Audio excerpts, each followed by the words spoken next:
Ya, sekali lagi selamat datang di workshop kali ini, di workshop tentang social coding dengan Git dan GitHub. Jadi kita akan belajar hari ini gimana cara memanage kode kita dengan lebih baik menggunakan Git dan GitHub, dan gimana caranya kita bisa menggunakan Git dan GitHub untuk social coding gitu. Jadi berkolaborasi dengan programmer yang lain, atau dengan kalau misal projectnya bukan coding, dengan kolaborator yang lain kayak gitu. Jadi workshop ini akan sangat basic sekali ya, sangat fundamental banget. Jadi kita bakal start dari awal banget. Nanti kalau misal ada pertanyaan, langsung aja chat di Google Meet-nya. Nanti saya akan dengan sangat menjawab. Oke, ya. Ada sesuatu kah di belakang? Oh, sorry. Ya. Maaf. Oke, so ini workshop konten kita kali ini. Jadi kita akan membahas kenapa harus ada Git, kenapa harus ada GitHub, kemudian kita akan mencoba ngebuat repository kita yang pertama kali. Kalau gitu kita juga bakal coba juga membuat pull request atau permintaan untuk menggabungkan suatu perubahan ke ke master program kita pertama kali, dan kita akan membahas gimana cara menggunakan GitHub untuk fun and profit kayak gitu. Oke, so pertama-tama saya akan memperkenalkan diri terlebih dahulu. Jadi nama saya Abdurrahman Mapuji. Di internet bisa dikenal dengan MPJ atau MPJ. Sekarang saya menjadi lead software engineer di Erudify, fintech company yang bergerak di bidang student loans. Dan juga sekarang saya sedang merintis sesuatu yang disebut dengan Cool Tech gitu. Nanti teman-teman di akhir acara akan kami berikan slide-nya juga. Dan kalau misal mau follow saya di GitHub, bisa follow di sini. Oke, itu tentang saya sedikit aja. Nah, sekarang kita akan bahas pertama-tama kenapa sih harus ada Git gitu? Kenapa harus ada Git? Kenapa harus pakai Git gitu? Teman-teman semua nanti workshop ini akan hands-on, akan kayak nyentuh coding, kayak nyentuh terminal. Jadi kalau misal bagi teman-teman yang punya layar 2 gitu, bisa pakai 2 monitor, bisa diatur gitu, satu buat terminalnya, satu buat video yang kita stream ini. Oke, jadi teman-teman semua, ada nggak yang pernah lihat sesuatu yang kayak di sebelah kanan? Ada revisi fix, revisi final fix, dan terusnya gitu. Ada nggak yang pernah ngerasain gitu? Ada volunteer mungkin pernah cerita? Oke, kayaknya udah pernah ada banyak orang yang bilang iya. Jadi orang itu ya, dia mencoba mengatur beberapa masalah yang mereka hadapi, yaitu kalau orang di kasus skripsi ya, skripsi itu kayak valuable banget kan ya. Orang nggak mau skripsinya rusak sembarangan, hilang gitu. Karena biasanya suatu snapshot atau suatu rekaman yang sekarang gitu, misalnya kayak hari ini, itu udah valuable banget, udah melewati proses yang panjang kayak revisi segala macam gitu. Kita nggak mau hilang begitu aja. Makanya orang bikin kayak naming yang atau penamaan yang seperti revisi fix, revisi final fix, dan seterusnya gitu. Nah, jadi masalahnya adalah gimana cara kita bisa memanage text file lebih baik gitu. Kenapa text file? Karena kebanyakan dari coding problem atau coding project itu menginvolve suatu text file. Jadi kalau kita bikin kode sumber atau source code program misalnya di bahasa Python misalnya, itu semuanya text, ekstensinya .py. Kalau misal JavaScript misalnya text juga .js gitu. Jadi text file ya. Terus habis itu kenapa sih orang bikin kayak hal semacam ini gitu? Karena mereka tuh pengen time travel between version dan changes gitu. Jadi misalnya saya mau tahu apa sih yang perubahan yang sebelum revisi sama setelah revisi, apa sih yang beda gitu. Jadi orang mau time travel gitu, mau lihat apa sih bedanya. Terus habis itu kalau misal dua masalah di atas tadi udah pernah solve gitu, jadi kita juga pengen juga kayak ada kolaborasi di sana gitu. Jadi ada gimana, ada aspek kolaborasi di sana, orang bukan cuma sendirian bikin filenya atau bikin dokumennya, tapi bisa bareng-bareng sama yang lain kayak gitu. Nah, selain itu kita juga pengen gitu how to keep track who change what. Jadi kan kalau kita udah kolaborasi, gimana caranya keep track siapa yang ngerubahin apa gitu. Misalnya kalau misal di skripsi bisa jadi contohnya adalah ada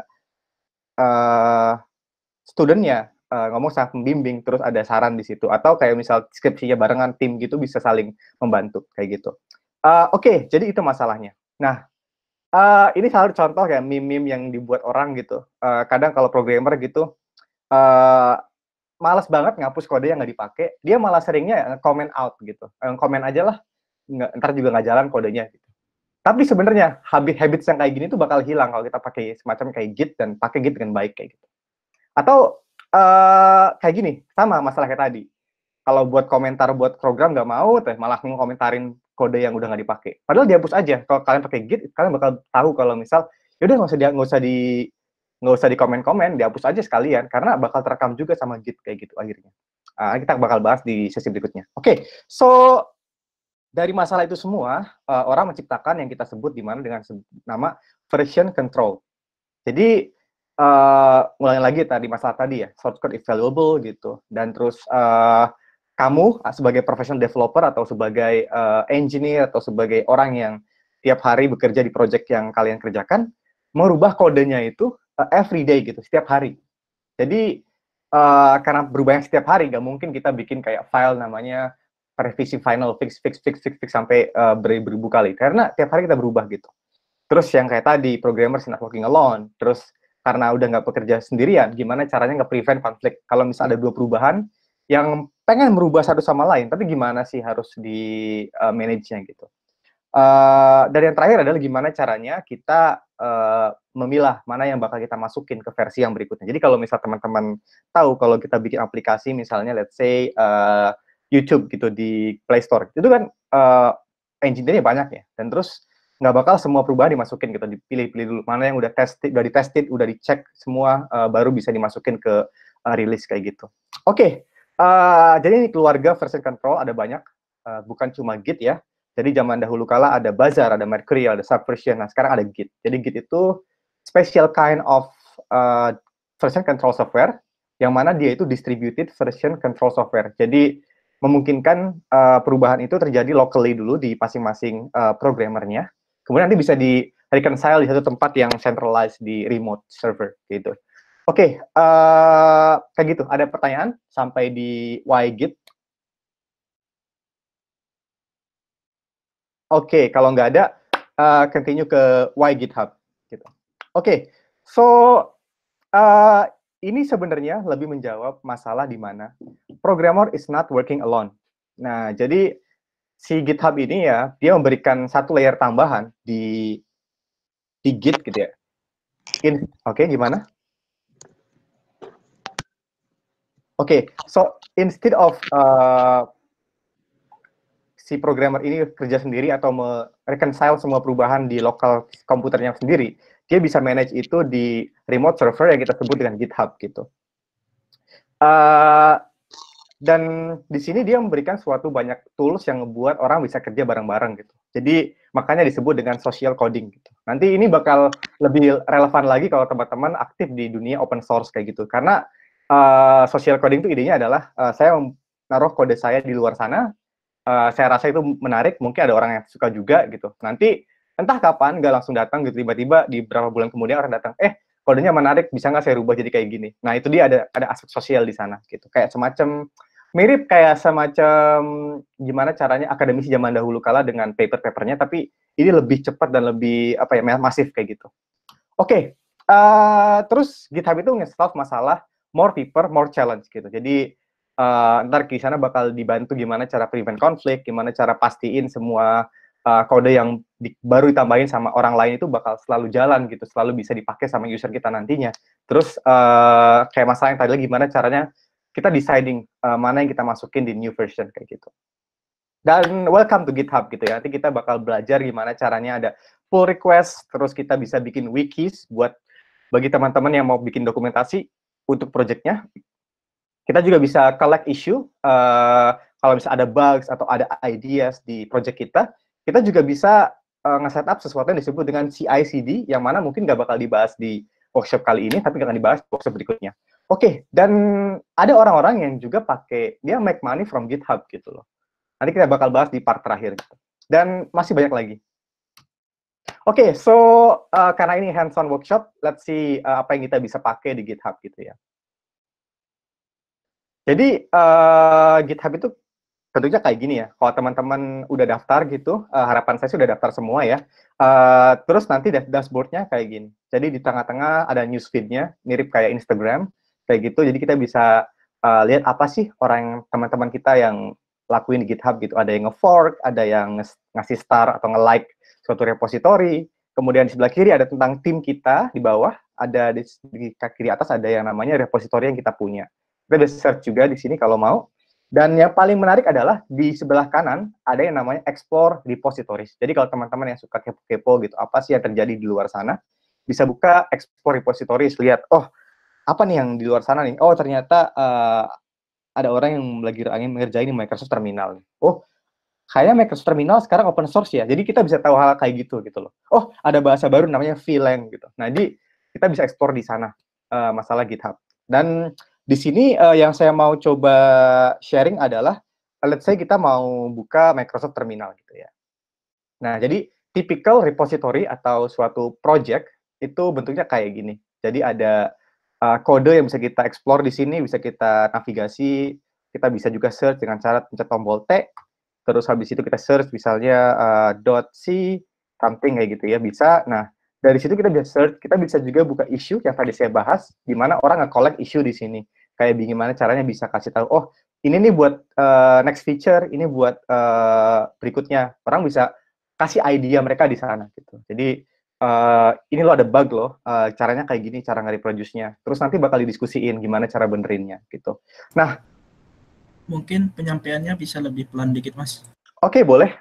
Nah, terus di sana ada yang disebut juga dengan pull request gitu. Nah, pull request itu lawannya dari issue, dia tuh yang menyelesaikan masalah gitu. Jadi orang bisa nge-propose, oke, kalau kode saya mau bisa mengakomodasi feature seperti apa, saya harus merubah kodenya seperti ini. Ini kayak cuma sampling aja ya, jadi nggak actual code, ini kita ambil dari Microsoft Terminal. Kayak gitu. Jadi, oh ternyata caranya biar nge-update spelling, caranya kayak gini. Oh, sekarang saya paham gitu. Jadi, kita bisa lihat apa yang harus dirubah, apa yang harus dihapus, gitu, suatu perubahan terjadi. Kayak gitu. Kita bisa nge-stars kayak nge-like gitu. Kalau di Instagram atau di Facebook ada like, di GitHub ada yang namanya stars. Dan ada fork di sini. Fork itu kayak bikin cloningnya dari repository yang orang punya di GitHub. Kita bisa taruh di tempat kita sendiri. Kayak klik fork, terus kita bisa pilih di nama-nama kita sendiri. Misal di fork di sini, nanti akan muncul ke halaman saya jadinya, MPJ Terminal, kayak gitu. Jadi, kayak gitu teman-teman tentang GitHub secara sekilas. Nanti kita bakal bahas lebih jauh lagi, kayak gitu. Oke, so let's continue. So tadi tentang GitHub ada pertanyaan?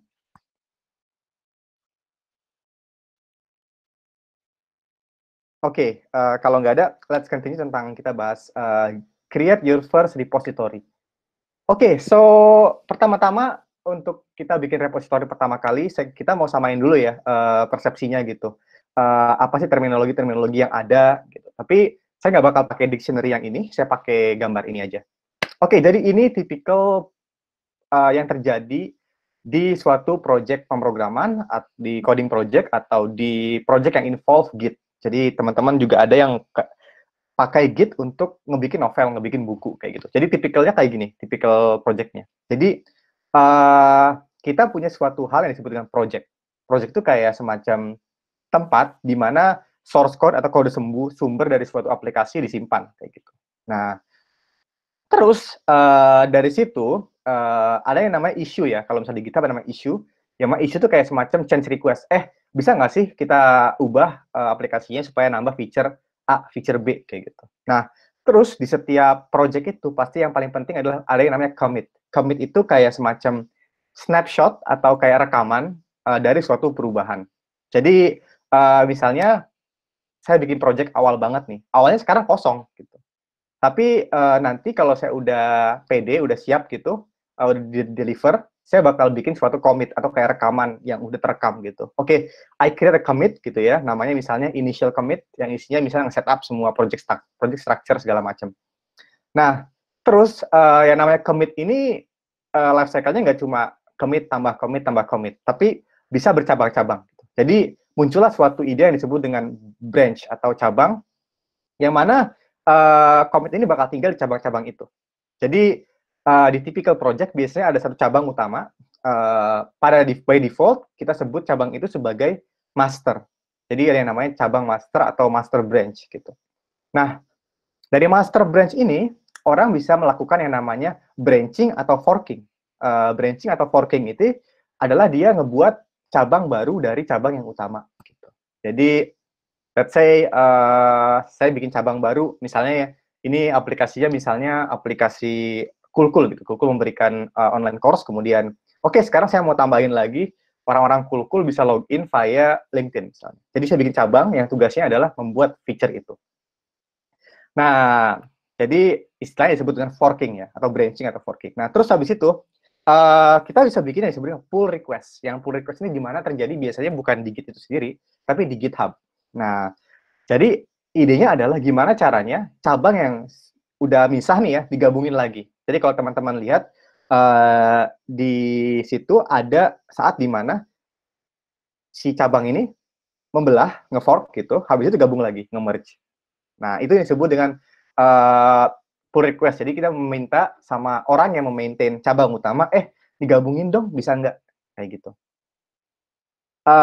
Terus setelah itu ya, action di mana gabungin perubahan itu disebut dengan merge. Jadi kita bisa merge action gitu. Kalau misal pull request-nya sudah diterima. Nah, kalau misal udah oke semuanya, biasanya orang bakal goes into the release process, yang mana bakal dirilis commit yang udah oke gitu dari cabang yang utama. Jadi semacam ini life cycle-nya seperti biasanya kayak gini. Ada pertanyaan nggak? Oke, kalau nggak ada pertanyaan. Jadi kayak gitu ya, teman-teman nanti bisa refer ke sini. Nanti kalau misalnya ada yang bingung gitu. Oke. Mau tanya Mas, Boleh? apakah ketika kita sudah membuat branch gitu, nanti ada orang lagi membuat branch dari branch kita gitu? Bisa. Sebenarnya nggak common ya, tapi bisa terjadi. Kasusnya adalah seperti ini, teman-teman. Jadi, misalnya saya punya pekerjaan yang belum selesai gitu. Tapi, ada teman saya yang lain, yang mana bikin feature, tapi feature-nya itu depends on branch saya. Jadi, bisa ada cabang, dibuat cabang lagi. Nanti kita bakal hands-on itu di terminal ya, habis ini penjelasan ini ya. Oke, teman-teman. Let's continue. Yuk, sekarang kita bakal hands-on ya. Jadi kita bakal buka terminal. Jadi saya harap teman-teman bisa buka terminalnya masing-masing. Kalau yang di Linux buka terminalnya aja. Kalau yang di macOS bisa buka terminal. Bagi teman-teman yang di Windows bisa buka yang saya saranin kemarin. Bisa install Git Bash yang mana bakal memberikan kita terminal yang mirip dengan terminal di Unix gitu. Jadi bisa seperti yang saya contohkan di sini. Oke. Kalau gitu, saya bakal close dulu sebentar, dan sekarang kita buka terminal baru. Oke. So, let's continue. Saya akan pindah ke tempat biasa saya bikin project. Jadi di sini ya, ini terminal kosong. Kelihatan nggak terminalnya kira-kira? Kelihatan nggak? Lihat, Mas. Oke, kalau kelihatan, let's create our first repository. Nah, jadi seperti yang saya katakan sebelumnya, kalau repository itu sebenarnya cuma folder doang, gitu loh.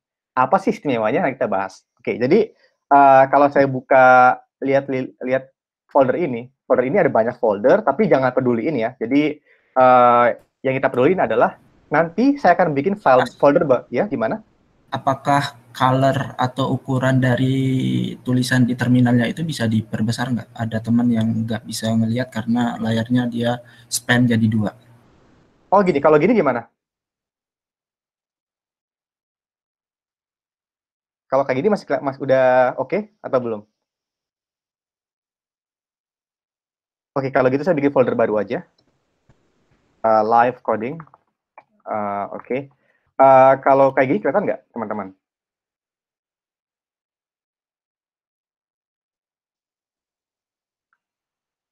Oke. Kurang dikit, Mas, kurang dikit. Segini? Dikit lagi. Segini? Oke, I think enough.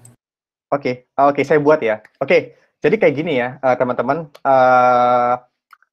Tips dari saya, kalau misal ngebaginya vertikal nanti bakal lebih kecil, tapi kalau ngebaginya horizontal masih kelihatan, tapi emang agak nggak enak gitu. Tapi oke, kita bisa kayak gini ya. Oke, so pertama-tama saya mau bikin folder baru gitu. Jadi kalau teman-teman yang pakai macOS bisa langsung pakai terminalnya dengan cara mkdir, atau pakai Linux juga bisa. Misalnya saya bikin folder baru yang disebut dengan repo pertama. enter. Nah, apa sih yang saya lakukan di sini? Sebenarnya kalau saya buka folder ini di Finder atau kalau di Windows namanya Explorer, di sini ada repository baru di sana. Ada folder baru yang saya buat gitu. Jadi cuma semacam folder baru aja gitu. Nah, terus habis itu, ini yang penting. Jadi kalau di terminal itu teman-teman, emang ini bukan course tentang terminal, tapi kita bisa bahas terminal sedikit ya. Jadi terminal itu kursor yang sekarang ini belong to working directory. Kalau saya sekarang print working directory, sekarang saya ada di live coding, tapi sekarang saya mau pindah ke repo pertama saya. Jadi saya bisa langsung change directory. Kalau di sini bisa pakai cd, kemudian ke live ke repo pertama. Nah, di sini saya bersihkan dulu. Jadi sekarang saya di repo pertama. Nah, apa istimewanya di repo pertama? Nah, sekarang saya coba dulu ya ngelihat isi dari folder ini. Awalnya kosong. Nah, kalau saya buka di Finder juga awalnya kosong gitu ya. Nah, terus kita akan membuat database Git yang pertama. Kenapa database disebutnya? Karena Git itu bakal nyimpan datanya di suatu hidden folder yang disebut .git. Kita coba ya sekarang. Git init. Jadi kita git init tuh artinya, Git bikinin Git repository dong di folder sekarang. Gitu. Kita enter. Nah, teman-teman harus perhatikan nih, kalau teman-teman lihat ada tulisannya, initialize empty Git repository in .git here. Jadi, sebenarnya dia itu bikin di .git, kayak gitu. Nah,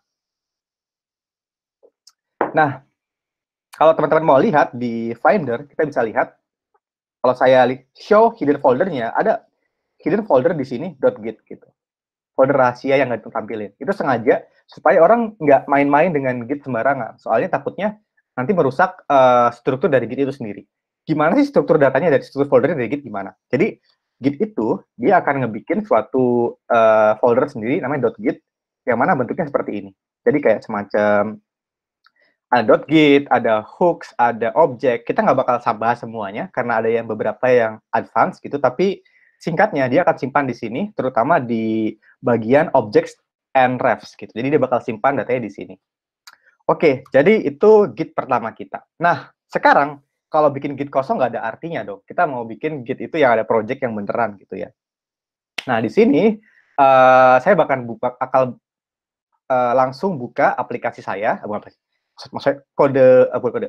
Saya akan mulai membuat suatu kode yang simple banget ya. Kita bikin hello world HTML gitu, yang bisa kita lihat langsung di browser. Oke, so kita buat aja. Saya bakal buka folder ini langsung di Sublime nantinya. Saya buka coba dulu ya. Kita buat folder file baru namanya index.html misalnya. Sekarang kita punya file index.html. Terus saya bakal buka di Sublime supaya paham aja. Jadi ini sebenarnya kalau orang ngoding biasanya ada suatu text editor yang dipakai gitu ya. Jadi misalnya di sini saya bakal bikin suatu, kelihatan nggak nih Sublime Text, kelihatan nggak? Kelihatan, Mas. Oke. Mungkin ini di GUI-nya itu ditampilin bahwa udah tercreate file namanya index.html. Oke, boleh. Jadi kalau mau lihat foldernya bisa dibuka aja di sini, ntar di sebelah kiri muncul ya. Jadi tapi ada satu limitasi dari Sublime Text yang nggak bisa besarkan sebagian sidebar-nya. Jadi di sini ada index.html ya teman-teman. Nah, kalau di GUI-nya jelas ada dong. Tadi kan sudah lihat di bagian di bagian sini. Kalau kita open, kita muncul di sana ada index.html gitu ya. Jadi kalau saya pakai touch, artinya saya bikin file baru kayak gitu. Nah, oke, so kita bikin yang simple aja ya, kita bikin HTML gitu. Terus, saya simpan. Save, saya bikin ini aja. HTML. Terus di sini misalnya saya bikin head aja, terus di situ saya bikin title-nya, misalnya my first repo, repo pertama. Terus saya misalnya kasih emoji ya biar agak cantik gitu, kayak gini. Terus di bagian body-nya saya bikin. Jadi teman-teman kalau pakai IDE terus di body kayak gini, terus di tab, ntar muncul dilengkapin sama dia. Nah terus habis itu kita bisa bikin suatu misalnya hal simpel aja gitu. Satu misalnya, ini bukan kelas HTML, jadi saya cuma bakal cepat aja di sini. Oke, misalnya hello world from Git. Terus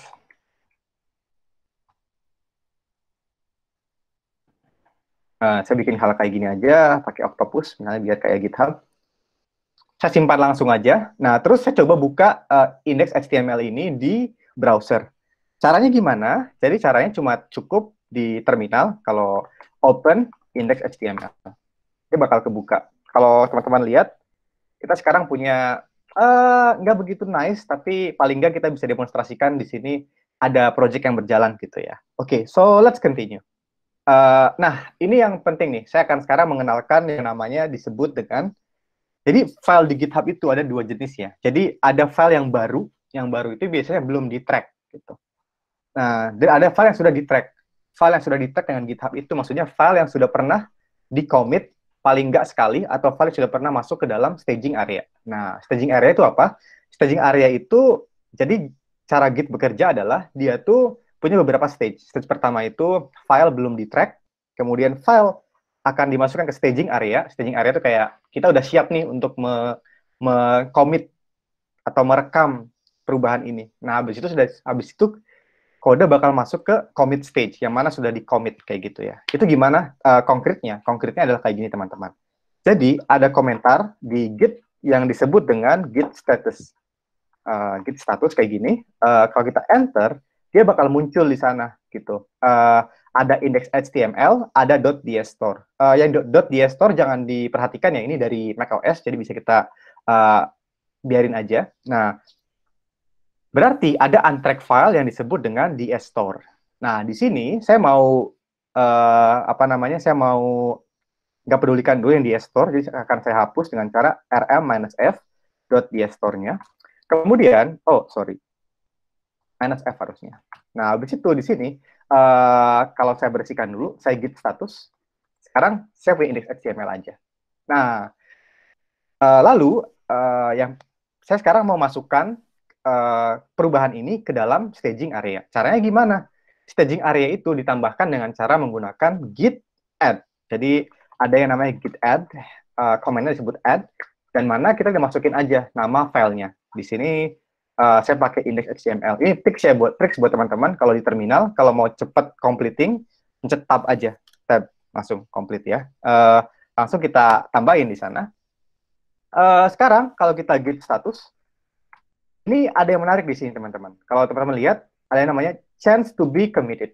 Nah, kalau sekarang filenya sudah masuk chance to be committed, berarti dia itu sudah siap di commit gitu.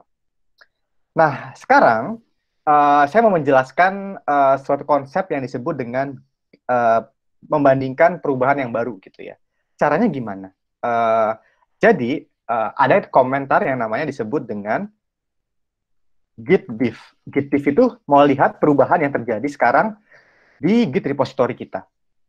Kalau sekarang kita git diff, itu kosong. Kenapa? Karena git diff itu selalu membandingkan data-data yang belum ada di staging area. Nah, sekarang di staging area, yang semua sudah di staging area, jadi nggak ada yang di luar staging area, jadi kosong. Tapi, kalau kita sekarang rubah sesuatu di index HTML, misalnya menggunakan Sublime lagi, saya mau nambahin lagi ya, misalnya saya mau bilang ya, this workshop is awesome, misalnya saya kasih emoji biar keren, Oke. Nah sekarang karena sudah menghapus itu, kalau sekarang saya git status, maaf saya menambahkan itu, kalau sekarang saya git status ada dua. Satu ada yang di chance to be committed atau di staging area, dan ada yang belum di staging area, yang mana di warnain dengan warna merah. Nah, jadi di situ perbedaannya. Nah, apa yang terjadi teman-teman? Ini sangat menarik kalau kita coba git diff sekarang. Saya bersihkan dulu, sekarang saya akan buka git diff. Nah, kalau saya git diff, yang saya lihat itu hanya perubahan yang terakhir, yang mana warna hijau. This workshop is awesome, kayak gitu. Nah, apa yang terjadi dengan perubahan yang paling pertama? Gitu. Itu bisa ditampilkan juga dengan cara git diff dash stage, yang mana Git tolong dong tampilin semua perubahan yang sudah di staging area. Nah, seperti ini teman-teman. Jadi ini yang di staging area, kayak gitu. Nah, teman-teman semua, sekarang kita bisa tambahin yang di staging area ini, dan juga yang sebelumnya kita add juga gitu. Caranya gimana? Kita coba git status, kemudian kita tambahkan index HTML-nya. Nah, git add itu kayak tadi ya, namanya staging area. Nah, sekarang karena kita udah nambahin juga, kalau kita git status, semuanya sekarang di staging area. Kayak gitu. Nah, kalau teman-teman ada yang penasaran ya, kalau sekarang git div stage lagi, apa yang terjadi? Semuanya bakal tampil. Karena semua sudah di staging area. Kayak gitu. So far, masalah staging area ada yang bingung?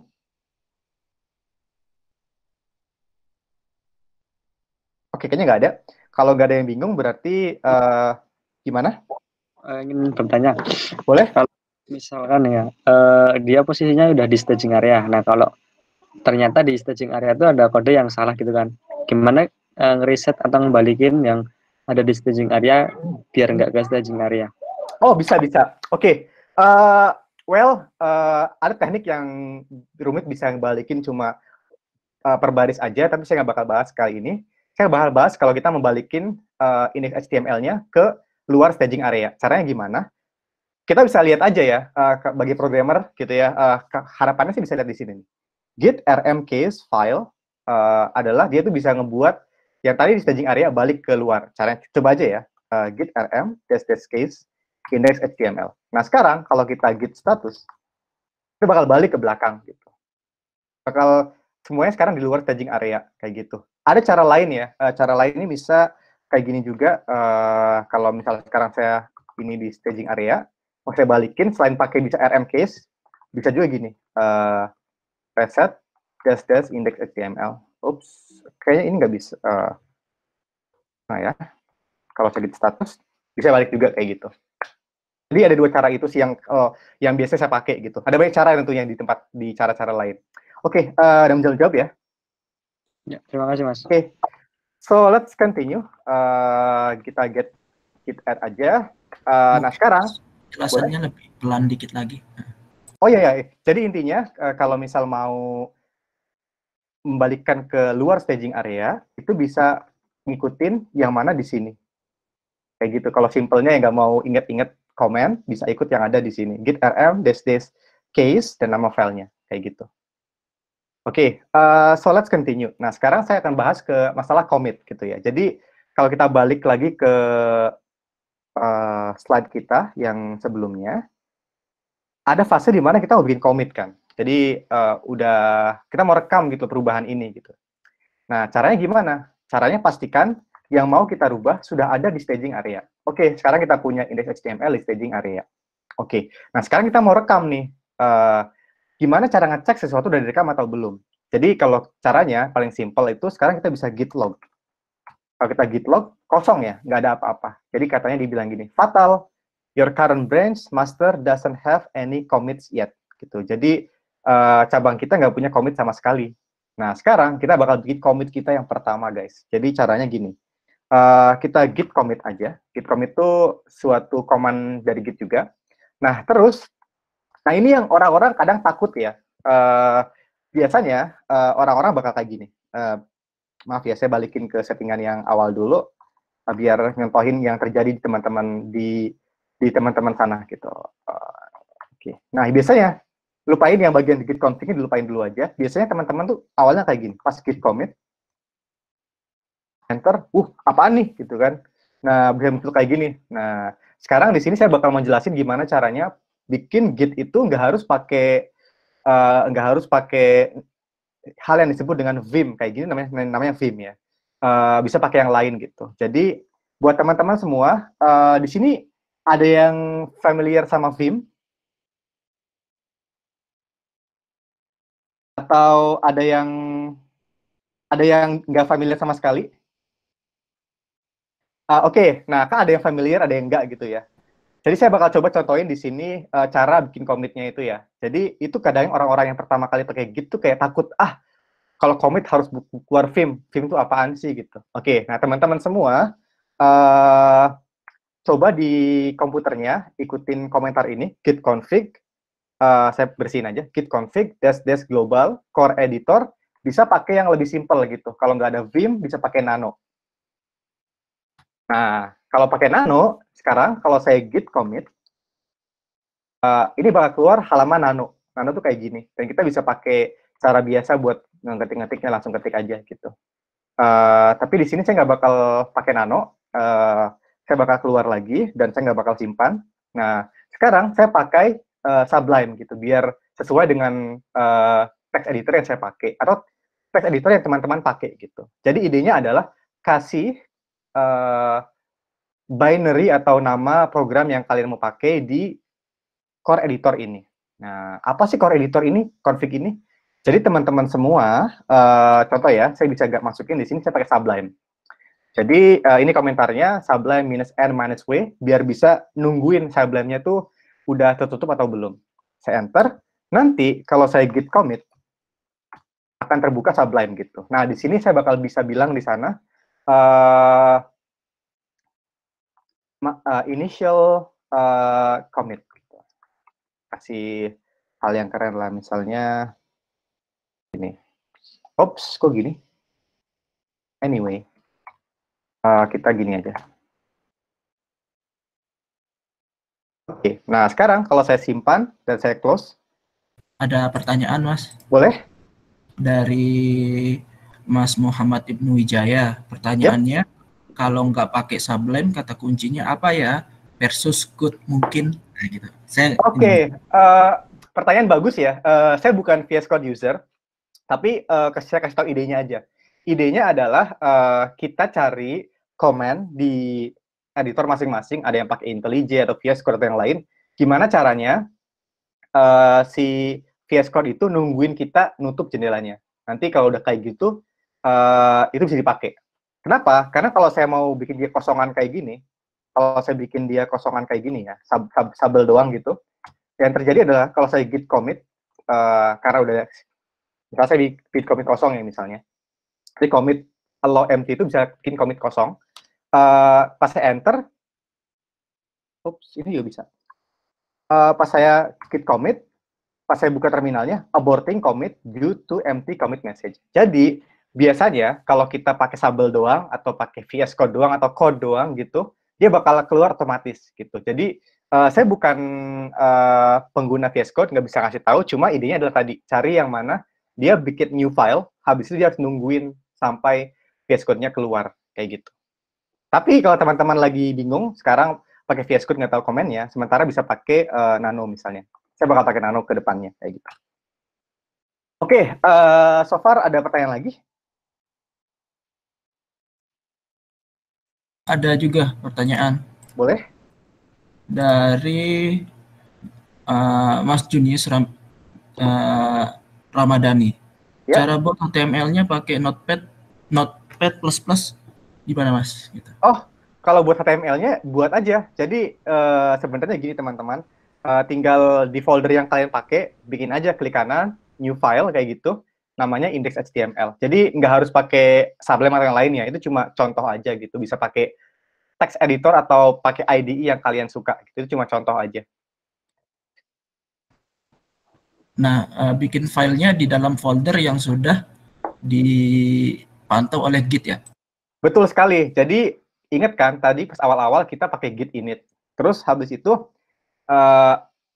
berarti project kita akan running di sana gitu loh. Nah, habis itu karena project kita running di sana, kita mau tahu aja gitu loh. Kita harus kasih tahu folder itu project kita apa sih? Ya udah semua hal di situ kita masukin, semua project kita taruh di folder itu. Atau kita bisa ke folder yang udah jalan, itu kita git init kayak gitu. Misalnya saya punya folder lain gitu, misalnya cmkdir folder lain, project lain gitu. Project sudah besar. Di sini saya bikin file yang banyak gitu ya. File yang banyak.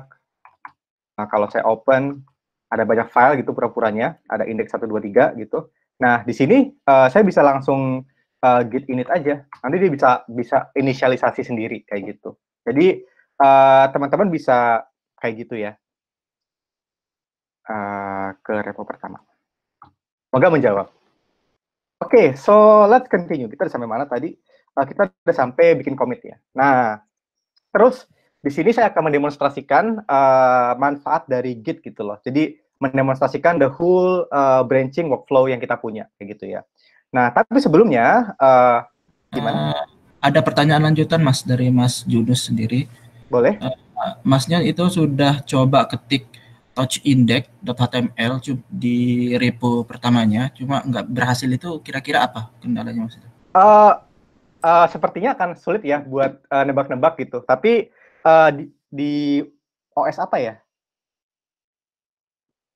Mungkin Mas Junus bisa unmute ininya, sekalian bertanya langsung.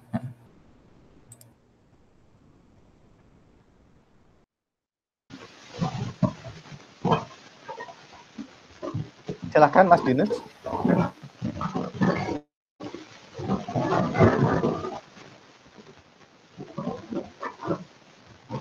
Oke, saya ambil lagi ya. Mas Sony bisa di-mute lagi?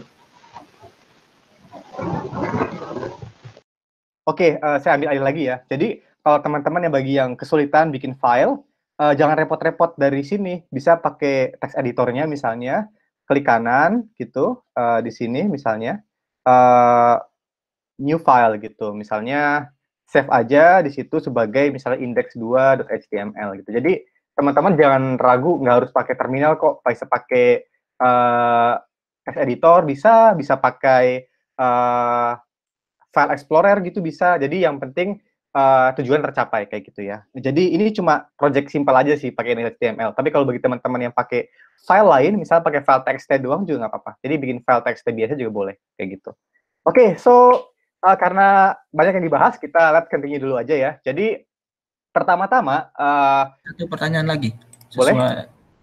Di sini dari Mas Afif, bedanya commit lewat Nano dan Vim dengan Git commit M itu apa, Mas? Oke, terima kasih. Itu juga akan saya bahas di berikutnya, tapi kita bahas sekarang aja. Jadi gini teman-teman, misalnya saya bikin file index yang baru, terus misalnya saya bikin gini aja ya, file 2 gitu. Saya bikin lagi misalnya hello from index 2. Nah, misalnya saya bikin file baru ya, terus sekarang masih di untracked file karena baru, habis itu saya taruh di staging area dengan cara add index2.html, terus saya git status lagi, kayak gini ya. Nah, ini penting teman-teman, saya mau jelasin ya. Biasanya orang-orang itu, dia bakal bikin commit, langsung git commit -m. Jadi, git commit itu menerima yang disebut dengan git commit -m, yang mana dia itu bisa langsung kita kasih komentar langsung. Jadi dia nggak bakal buka Vim, nggak bakal buka Nano, nggak bakal buka editor, dia langsung ngetik di sini. Misalnya add new file gitu ya.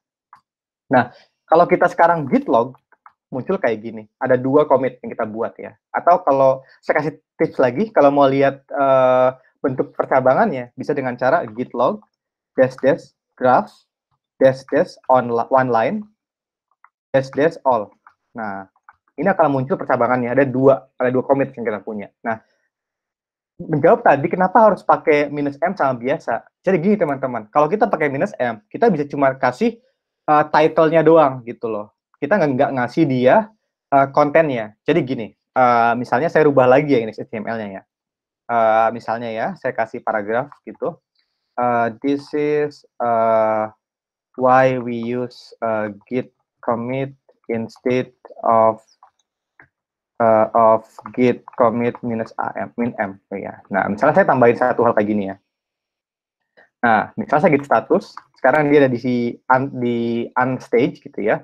Kalau saya taruh di staging area, kemudian saya git status lagi, kayak gini. Nah, kalau saya pakai git commit kayak gini, apa manfaat? Pertama, kita bisa ngasih title-nya dia dulu. Misalnya add paragraph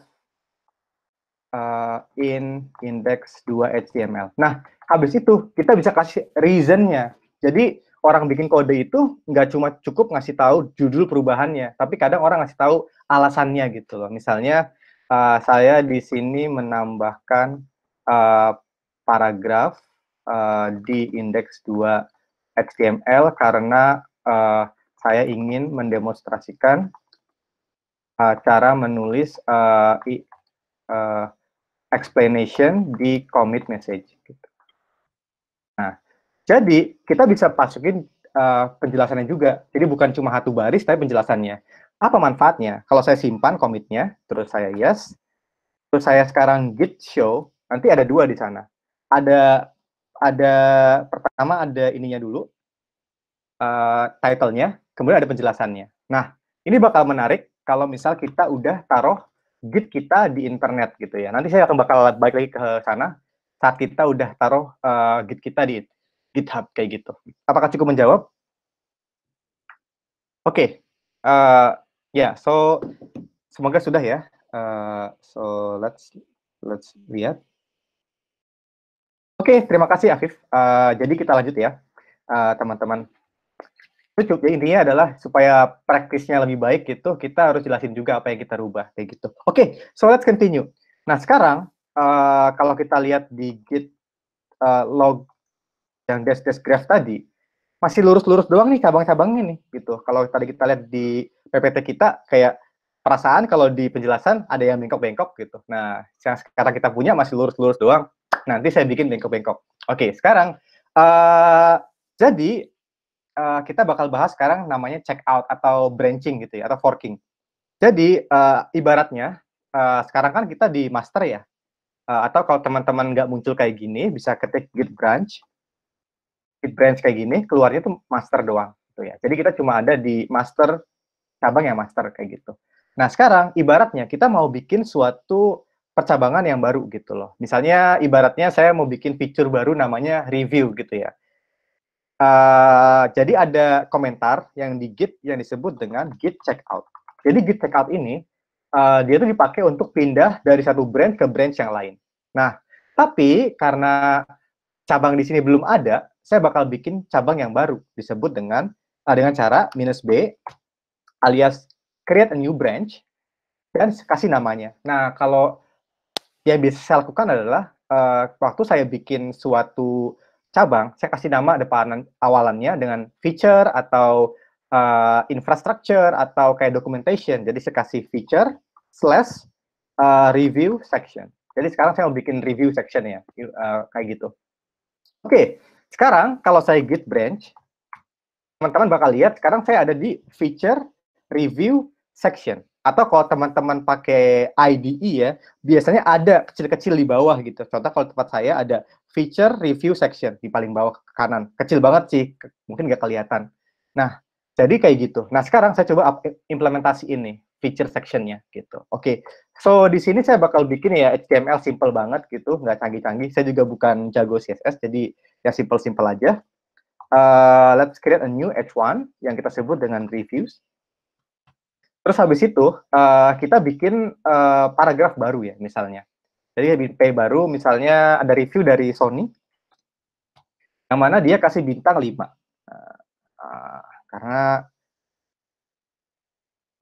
Karena Sony sangat suka dengan workshop ini misalnya kita kasih bintang 5. Oke, kita kopas aja. Terus ada yang lain ngasih bintang 4. Misalnya siapa ya? Misalnya ada Arnold gitu ya. Terus di sini ada orang lain misalnya kasih bintang 4 lagi. Oke, kita simpan aja dengan cara kalian masing-masing, Command S atau Control S, simpan. Kemudian saya mau lihat nih yang terjadi di mana kalau di browser kayak gimana kelihatannya. Saya buka nih. Oh, sekarang muncul nih ada Sony bintangnya 5, Arnold bintangnya not bad. Ini bisa dipakai gitu ya. Jadi saya udah cukup puas nih konsepnya kayak gitu. Jadi saya sekarang karena udah cukup puas, saya bisa pindahin indeks HTML ini ke staging area. Jadi saya git status. Di sini sekarang kalau saya lihat ada kata-kata modified. Jadi bedanya adalah kalau tadi kita selalu bikin file baru. Jadi kata-katanya selalu new file. Tapi kalau sekarang itu modified. Enaknya apa? Kalau kita melihat perubahan di file yang sudah pernah di-track sama Git, itu akan memudahkan kita untuk melihat perubahannya. Nggak perlu di staging area dulu. Kita bisa langsung lihat perubahannya di sini. Gimana caranya? Sekarang kalau saya git diff, itu akan muncul, oh ada sekitar 5 baris baru yang mana ada H1 review dan bla bla bla semuanya gitu kan. Oke, I'm good. Sekarang saya mau taruh ini di staging area. Git add, saya taruh di index HTML. Awesome. Sekarang kalau saya git status kayak gitu, di sini kalau saya git status sekarang udah di staging area. Nah sekarang saya bikin commit ya. Saya bikin commit, misalnya nih. Biasanya teman-teman yang bekerja kolaboratifly sama orang lain, misalnya bikin ada kayak semacam isunya kan, ada nomor isunya gitu. Misalnya implement review section gitu ya. Misalnya pura-puranya ya, this commit solve issue number misalnya 1. Gitu. Nah, kita bisa Ctrl X di sini, kita simpan, enter. Nah, kalau udah kayak gini, teman-teman, udah di commit nih. Tapi kalau kita git log kayak gini, oke, ada berapa commit nih ya. BTW kalau misalnya teman-teman git log itu bisa ke bawah ya. Caranya itu pencet J buat ke bawah, K buat ke atas. Jadi itu dia pakai less tuh mirip kayak Vim gitu cara navigasinya. Terus kalau udah mau selesai git log, kita bisa pencet tombol Q buat keluar. Oke, so kayak gitu. Nah, terus yang penting lagi adalah sekarang kalau kita git log graph-nya, dia bakal muncul kayak gini. Jadi di situ master tuh one commit behind dari review section gitu. Nah, sekarang di sini saya akan mendemonstrasikan gimana caranya menggabungkan pekerjaan yang sudah terjadi di feature review section ke dalam master kayak gitu. Nah, sekarang saya coba melakukan git checkout lagi. Nah, gimana cara gabunginnya? Sekarang saya harus kembali ke cabang yang mau saya pakai, yaitu master. Jadi git checkout master. Habis itu, sekarang kita mau gabungkan ya. Sekarang caranya adalah kita bisa git merge. Habis itu kita bisa langsung aja kita langsung aja bisa gabungin itu dengan cara git merge, kemudian nama feature-nya, atau nama branch-nya, maaf. Jadi kita bisa go to feature, and then go to review section. Nah, kayak gini teman-teman semua. Nah, kalau saya ketik enter, dia bakal melakukan fast forward merge. Jadi, karena nggak ada konflik, dia bisa fast forward merging gitu. Gabungin semuanya. Boom, kayak gitu ya. Nah, sekarang kalau saya git log dash graph lagi, akan melihat nih, sekarang master sama review section itu ada di commit yang sama karena dia digabungi secara fast forward kayak gitu. Nah, terus habis itu yang menarik lagi adalah bayangkan sekarang di dua commit ini ada perubahan masing-masing gitu loh. Karena saya mau mendemonstrasikan cabang. Jadi sekarang di sini misalnya ya di master ada teman saya ngerubah, nambahin lagi misalnya, ups jangan di sini deh. Saya rubah di Sublime aja. Oke, misalnya di sini ada orang nambahin lagi, misalnya jangan Mei, misalnya April ya. Nah, terus di master, kalau saya git status kayak biasa, terus saya masukin ini, mau commit ini gitu ya. Ini ada tips buat teman-teman semua. Kalau males banget git add terus git commit, bisa digabungin caranya. Git commit, terus min a, itu dia langsung nambahin gitu ya, nambahin commitnya. Jadi kan saya langsung git commit min a aja, terus dari situ saya bilang di sini add April reviews gitu ya. Jadi si April nambahin review dia gitu. Saya simpan.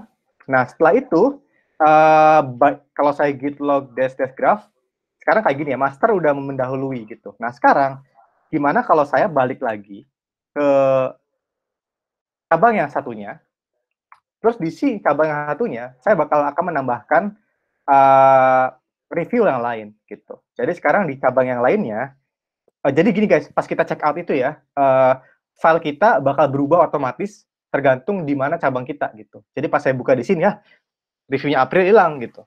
Nah, sekarang misalnya saya mau nambahin reviewnya jangan April deh, Juli misalnya.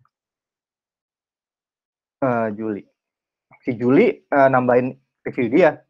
Kalau saya git status kayak gini, kalau saya git div kayak gini. Oke, Juli nambahin. Oke, saya mau commit ya. Dan teman-teman, commit min A ini bisa digabungin. Jadi kalau nggak cuma min A doang, tapi min AM sekarang. Berarti udah commitnya ditambahin langsung, yang semua yang dari unstage ke stage. Habis itu kita bisa langsung kasih komentar commitnya. Misalnya add Julis review. Sip. Jadi sekarang kita udah nge-add Juli. Nah, sekarang yang menarik adalah kalau saya git log graph basis one line, sekarang ada percabangan nih guys. Si master ke kanan, si feature review section ke atas. Jadi ada yang nyabang gitu. Nah, sekarang gimana cara gabungin laginya gitu. Nah, sekarang kita bisa ke master lagi. Kita sekarang coba gabungin. Caranya ada yang masih ingat gimana? Volunteer mungkin?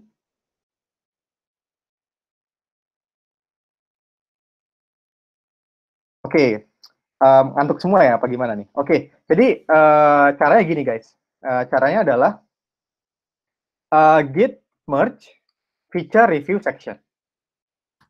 Habis itu ternyata terjadi konflik, kayak gitu. Tapi sebelum saya bahas konflik, ada pertanyaan nggak? 1, 2, 3. Oke, kalau nggak ada pertanyaan, saya langsung bahas konfliknya. Nah, sekarang kalau kita buka kayak gini, buka filenya, kita bakal lihat, wah, kok sekarang ada orang yang nambahin 2 hal gitu loh, ada konflik. Nah, jadi kalau teman-teman habis nge-merge, terus ada konflik, perhatikan yang bentuknya kayak gini. Panah ke kiri, panah ke kanan. Nah, ini yang di head, di cabang kita sekarang, di master, ini yang di review section. Nah, sekarang tugas teman-teman adalah dalam rangka membersihkan konflik adalah kita harus berubah kodenya sesuai yang kita inginkan. Jadi, aku maunya April sama Juli sama-sama masuk. Ya udah, sekarang kita jadi kayak gini. Ada, simpan gitu kan. Nah, sekarang kalau kita buka ke sini, git status, dan kita lihat both modified. Jadi dua-duanya dirubah sama cabang yang kita mau gabungin gitu. Nah, karena kita udah resolve konfliknya, sekarang kita bisa git add index.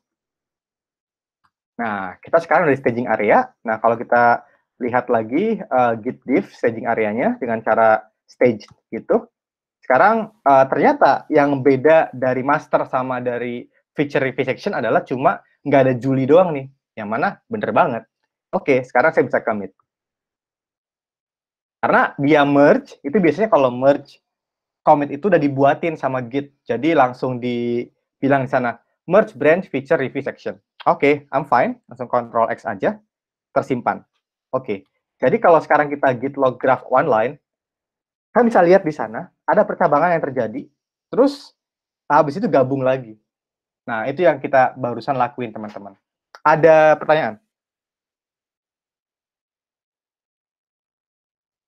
So far ada pertanyaan kah tentang merge conflict? Mungkin belum ada. Oke, belum ada. Oh, gila, keren banget berarti semuanya. Oke, so kalau kita balik ke slide kita udah bahas kayak branching kayak gitu, terus kita udah juga bisa tahu apa itu commit, apa itu branch, apa itu forking. Nah, sekarang Mas, mungkin lebih pelan lagi, soalnya ada komen terlalu cepat gitu. Oke, sorry. Oke. So, sekarang teman-teman, yang kita mau lakukan adalah kita mau coba taruh repositori kita di online, di GitHub gitu. Jadi, teman-teman bisa ikutin saya dengan cara buka GitHub. Kita buka GitHub aja. Kita masing-masing ya. Terus kita di sini bisa buka repositori kita. Maaf, kita bisa create repositori kita. Kita bisa buka repositori kita dengan cara klik new. Habis itu kita bisa kasih nama. Kalau di sini sih nama foldernya sih repo pertama. Tapi teman-teman bisa ngasih nama nggak harus sama, kayak bebas apa aja gitu. Bahkan GitHub itu ngasih saran mau cari yang memorable bisa pakai ini. Tapi kalau saya mau pakai yang simple aja. Jadi caranya repo pertama kayak gitu, teman-teman. Nah, terus habis itu kita bisa Nggak usah pakai deskripsi, nggak apa-apa. Habis itu di situ saya mau tinggalin semuanya, terus saya mau create repository. Nah, sekarang adalah tahap di mana kita naruh yang kita punya di lokal ke online gitu ya. Nah, di sini teman-teman semua, kalau bagi yang baru, saya sarankan menggunakan HTTPS aja. HTTPS itu akan dipakai selagi teman-teman nggak pakai 2FA atau Two Factor Authentication di GitHub gitu. Tapi untuk simplicity di sini saya pakai SSH connection, tapi itu nggak ada bedanya ya teman-teman ya. Cuma technically tujuannya sama, cuma caranya aja yang beda. Nah, saya pakai di sini karena sudah terhubung kebetulan. Tapi teman-teman semua saya sarankan pakai HTTPS. Nah, gimana cara menaruh apa perubahan kita ke internet gitu? Caranya adalah kita itu harus perhatikan di bawah. Or push an existing repository from the command line. Ya, jadi kita bisa nge-push repository yang sudah ada ke command line, from the command line gitu ya. Caranya adalah actually ini kita bisa copy paste ini gitu ya. Jadi kita bisa copy paste benda ini. Saya buka terminal lagi, saya paste semuanya, saya enter, boom. Nah, gimana? Apa sih perbedaannya gitu loh? Kalau teman-teman mau tahu perbedaannya, ini maksudnya gini, git remote, git tambahin dong remote places atau tempat remote di internet sana, namanya origin. Jadi origin itu namanya guys ya. Kalau kalian teman-teman nggak mau pakai origin, mau nama GitHub boleh. Jadi git remote add GitHub, terus URL-nya di sini.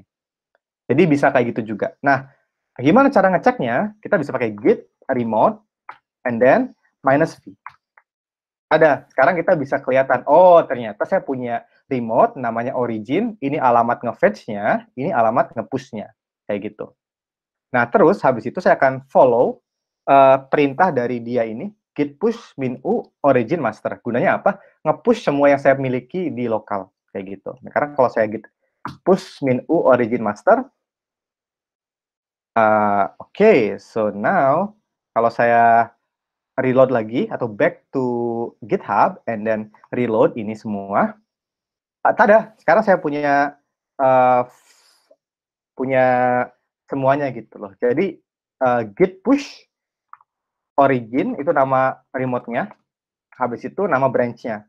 Oke, for example sekarang saya mau nge-update juga review section kayak gitu. Jadi di sini saya coba bikin nge-push juga review section.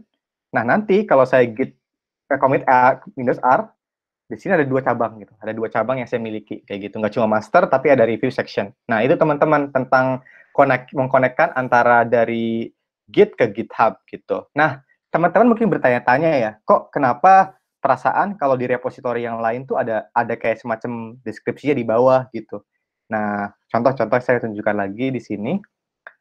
Misalnya buka repository yang saya miliki di sini di last mile delivery, itu ada di bawah tuh ada kayak gininya gitu, ada dokumentasinya. Itu disebut readme.md teman-teman. Jadi by default GitHub itu menampilkan readme.md. Dia tuh file markdown. Markdown tuh kayak hal versi simpelnya dari HTML gitu. Contoh ya, saya bikin aja di sini namanya readme.md di tempat saya. Tunggu sebentar dia menyimpan. Terus kalau readme.md itu dia pakai beberapa DSL atau domain specific language. Jadi kalau saya ketik hashtag sekali disebut h1. Jadi saya bilang di sini misalnya my first repository.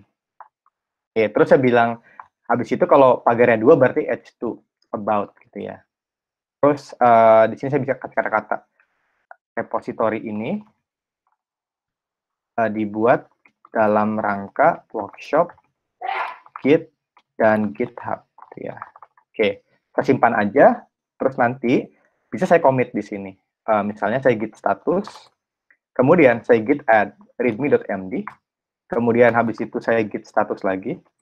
Oh, udah dimasukin ke situ. Sekarang saya bisa git commit -m misalnya add readme. Oke, nah habis itu kalau udah kayak gitu, kita bisa langsung git push origin master. Jadi apa? kirim dong ke origin, ke branch yang namanya master. Kalau saya git push origin master, di sini kalau kita lihat, kita bisa langsung lihat di sini, sorry bukan yang ini, tapi yang di sini. Kalau saya reload, tada, dia bakal ada readme-nya di bawah, kayak gitu. Jadi kayak gitu tentang Git ya. Sebelum kita move on ke GitHub, ada pertanyaan lain? Mungkin? Ada satu pertanyaan dari Mas Roy. Boleh? Pertanyaannya, kalau misal nggak punya write access, apakah kita bisa solve untuk konflik tadi nggak? Gitu. Oke, kalau nggak punya write access, biasanya sih kalau kita bikin repository selalu punya write access ya. Tapi kalau kita mau bikin perubahan ke suatu repository yang kita nggak punya write access-nya, kita bisa bikin pull request, yang mana akan kita bahas bareng-bareng habis ini. Semoga menjawab ya. Oke, so ada pertanyaan lagi sebelum kita pindah ke GitHub? Mungkin enough. Enough ya. Tadi ada bunyi tung-tung kayak gitu. Mungkin ada pertanyaan. Oh tidak mas. Oke, terima kasih teman-teman. Sekarang kita lanjut ya. Jadi kita udah ke terminal tadi. Oke, so teman-teman semua, di akhir acara saya bakal kirim juga cheat sheet-nya. Jadi kalau teman-teman yang bingung gitu, apa sih saya nggak bisa ngehafal semuanya, jangan dihafalin. Ini ada semacam kayak cheat sheet yang dikasih sama Atlassian, yang company yang ngebikin Jira.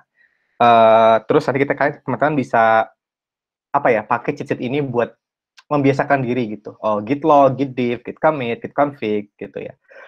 Mungkin ada satu yang saya kelewat ya dari Git ini, saya bakal bahas lagi. Jadi teman-teman semua, Git itu punya konfigurasi gitu. Konfigurasinya itu disimpan kalau ada dua. Pertama yang global, yang kedua yang spesifik. Mana yang menang? Yang spesifik bakal didahulukan. Jadi caranya gini, kalau mau ngecek ya bisa ketik open aja file disebutnya git config di home directory kalian. Jadi ada di situ kayak email apa yang dipakai, kemudian ada di situ kayak semacam email kayak gitu, kemudian namanya, kemudian di sana ada editor yang kita pakai dan lain sebagainya gitu ya. Nah di situ teman-teman, kalau di lokal tuh maksudnya di repository masing-masing itu punya juga config yang mana menang dibanding config yang global. Caranya gimana lihatnya? Cut habis itu .git/config. Nah, itu bakal muncul kayak hal-hal yang spesifik di repository ini, kayak remote origin-nya apa, kemudian ada branch-nya, ada apa aja, kayak gitu. Jadi, bagi teman-teman nanti butuh config di situ. For example, teman-teman mau ganti namanya emailnya gitu ya. For example, kalau sekarang kita git show, saya pakai email coolcool.tech. Tapi kalau saya mau ganti, saya bisa dengan cara git config, misalnya config user.name, email, kayak gini. Nanti kalau saya git config git config user.email gitu, bakal muncul email saya yang sekarang kayak gitu. Jadi itu kalau teman-teman mau masuk ke config, tapi saya nggak bakal config terlalu dalam, saya bakal pindah ke GitHub dulu. Oke, so let's talk about GitHub. So di sini kita bakal bahas masalah gimana sih caranya berkolaborasi dengan GitHub gitu ya. Jadi teman-teman semua harapannya bisa ikutin yang saya lakukan sekarang. Jadi kita bakal nge-clone project bareng-bareng, kemudian kita create cabang di sana. Habis itu kita akan bareng-bareng kita bakal bareng-bareng bikin pull request. Oke? Jadi kayak gini caranya. Jadi caranya teman-teman semua akan saya ajak untuk membuka repository yang saya pakai untuk kemarin mengirimkan list dari software yang teman-teman harus install. Jadi itu ada di sini. Git. Oke, di repositorinya di organisasi Coolcool, di complete intro to Git. Actually ini nggak komplit banget. Terus teman-teman semua yang saya sarankan adalah klik fork di sini. Jadi teman-teman klik fork di sana. Kemudian kebetulan saya sekarang udah pernah nge-fork ya di akun saya. Jadi teman-teman bisa klik aja akunnya masing-masing. Tapi kalau saya udah punya, jadi saya langsung aja ke akun saya. Tapi buat teman-teman kalau mau ngerasain, saya contohin deh sekarang di sini. Misalnya saya mau nge-fork tapi ke organisasi lainnya, misalnya ke organisasi ini. Nanti kalau saya klik, dia bakal ngebuat suatu project baru di organisasi atau di akun yang saya punya. Kayak gitu. Kalau di kasus saya bikin di organisasi disebut Made in Indonesia. Tapi kalau di kasus saya bakal pakai yang punya saya sendiri. Nah, intinya adalah kita udah bikin fork. Fork tuh kayak duplikat dari repository yang sebenarnya gitu. Kalau di sini complete sekarang Made in Indonesia nge-fork from cool tech complete intro to Git kayak gitu ya. Jadi teman-teman bisa nge-fork kayak gitu ya. Nah, udah bisa ikutin belum sampai sini?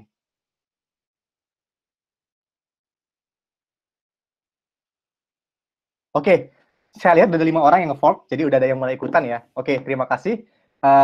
Saya bakal ke halaman ke repository yang saya forking kemarin. Itu di sini saya buka di repository saya list itu di complete intro to Git. Oke, so di sini. Terus teman-teman semua kalau udah di fork, ngeklik yang bagian sini clone.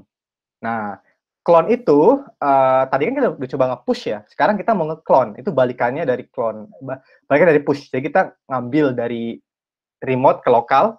Kalau kemarin push nge-push dari lokal ke remote kayak gitu. Kita copy aja benda ini. Saya copy aja. Terus saya sekarang akan pindah ya. Saya bakal CD ke atas. Kemudian saya bakal lakuin yang disebut dengan git clone.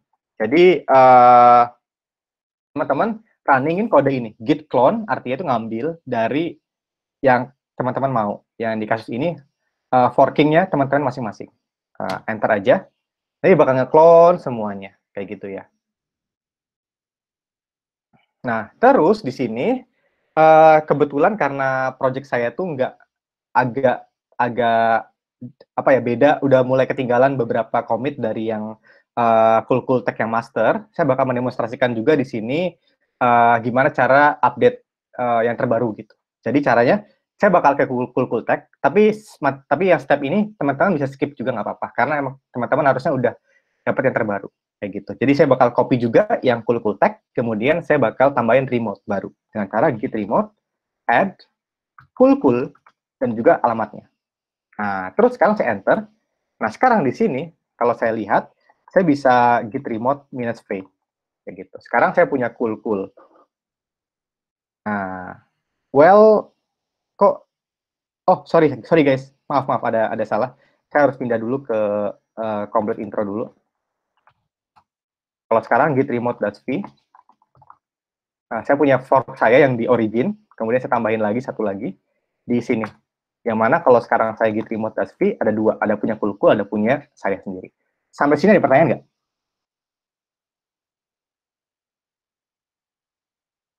Oke, kalau nggak ada, berarti udah bagus ya. Sekarang, teman-teman, saya mau update dari cool. Caranya gimana? Git fetch cool. Enter. Jadi saya ngambil dari cool ya. Nah, terus karena di cool ada yang baru, saya mau merge yang dari cool ke tempat saya dengan cara git merge nama remote-nya cool, nama cabangnya master. Ada, sekarang saya sama kayak di cool. Oke, nah sekarang yang saya mau teman-teman minta adalah teman-teman buka project-nya pakai editor yang teman-teman paling suka kayak gitu. Bisa pakai apa aja. Terus habis itu kalau saya di sini pakai Sublime. Nah, di sini saya mau buka, teman-teman buka yang namanya participants.md. Oke. Nah, terus di sini tolong masukin nama-nama teman-teman masing-masing di sini. Jadi kalau saya mau nambahin di sini misalnya nama saya di sini, teman-teman bisa nambahin nama teman-teman masing-masing di sana. Oke. Nah, terus kita bakal balik ke terminal, kita bakal git status, sekarang kita git diff, ada mpj, sekarang saya git add participants md, habis itu sekarang saya git status lagi. Oke, udah ada. Nah, sekarang saya git commit. Add mpj as particip. Oh, bentar. Karena saya mau lebih aman, saya mau bikin cabang baru aja. Git checkout b, kemudian feature misalnya add participant. Nah, kemudian saya bisa commit. Add mpj to participant. Oke, nah udah. Sekarang saya bisa push, tapi jangan ke Cool, ke tempat kalian masing-masing. Jadi git push origin di nama feature-nya, feature add participant. Ada. Nah, habis itu teman-teman semua, setelah kayak gini, ada perintah dari sana. Create a pull request for feature add participant by visiting this link, gitu kan. Teman-teman bisa klik di sini menggunakan control klik atau command klik kalau di macOS. Klik aja. Sekarang saya bakal atau di copy paste aja, di copy semuanya di sini terus di paste gitu, sama aja kok kayak gitu. Jadi kayak gitu caranya. Saya close aja yang lain. Terus habis itu saya langsung bikin pull request di sini. Nah, kayak gitu. Nah, teman-teman, saya tungguin nih pull request-nya nih. Oke. Saya tunggu pull request-nya ya. Jadi teman-teman silahkan bikin pull request. Oke, yang pertama ada Oracle gitu ya. Jadi Mahdi Yusuf yang pertama. Ada yang lain?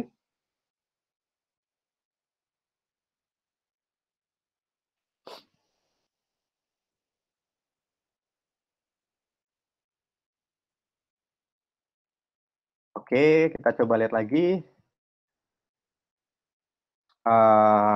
Kita tunggu satu lagi lah supaya memastikan kalau teman-teman semua paham so far gitu loh yang kita lakuin di sini.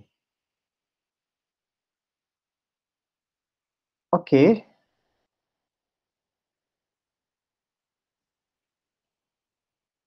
Ops. Cuma Mahdi doang nih, ada yang lain?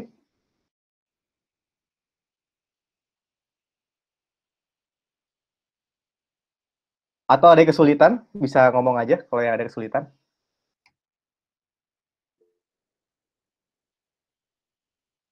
Boleh cerita ada kesulitannya gimana? Oh, baru git clone. Oke. Ya, oke. Kalau gitu, ada yang lain yang kesulitan yang lain?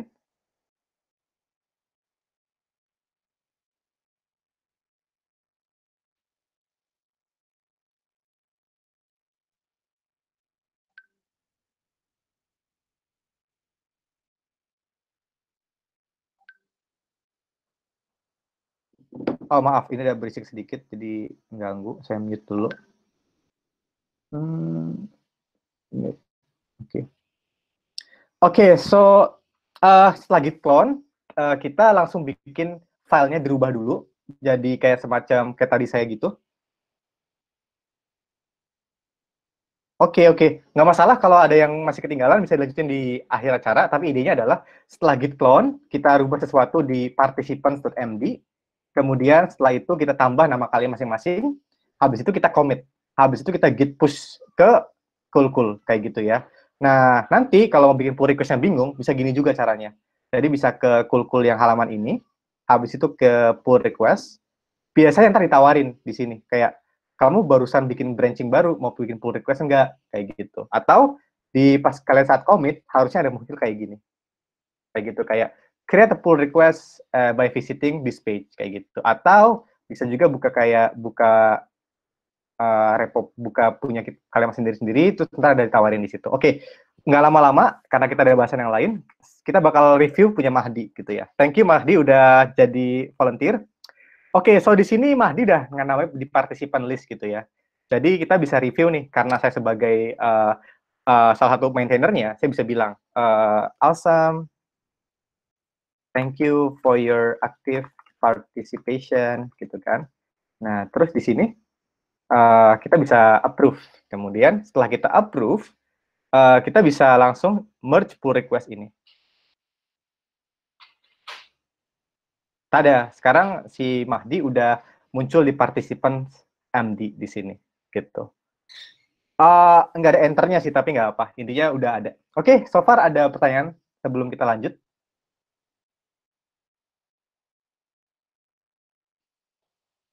Oh, nanya, Mas, coba ulang step dari git push branch. Oke, so let me create a new branch deh, kalau gitu ya. Caranya, jadi kalau kalian udah nambahin sesuatu, misalnya saya tambahin lagi nih ya, misalnya ya tambahin lagi ada misalnya Sony gitu ya, saya simpan, kemudian saya git status di sini, saya git, sorry agak lemot, git status ada, kemudian saya bersihkan dulu, saya git diff, muncul kayak gini, kemudian saya commit aja langsung, cara cepat dengan cara git add -am, add Sony to participant.